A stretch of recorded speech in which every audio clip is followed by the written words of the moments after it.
Eusko Zenua eraikiko duenari. Arantzazu niretzako udako bidea edo gurasoekin egiten nuena, urtero egiten genuena, Arriolatik Arantzazura ibiltzen eta buelta. Eta gero badakit hemen euskal kulturak pisu handia izan duela, euskara batua hemen sortu zela, eta hori da nik gainetik ezagutzen dudana.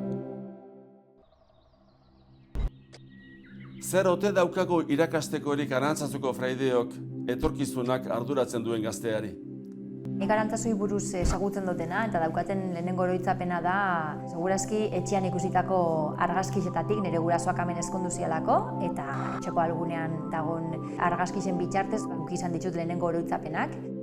Hemen Arantzazun badugu bizipenez ondutako lekuko bat.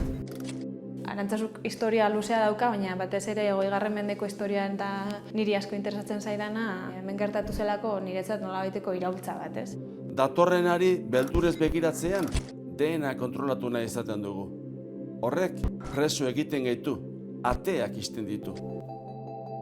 Arantzazun ere buruan, lehenbiziko kontzeptu moduan edo zen zerbait abstrakto edo erlijioari lotuta Via Crucisan eta izebak eta etortzen zirelako, baina gero arkitektura ikasi nun eta bai Oteiza asko irakasten den eta hau espazio moduan noen ikusgarrian bai asko ikasi izan dugu. Euskaldun izateko modu asko daude.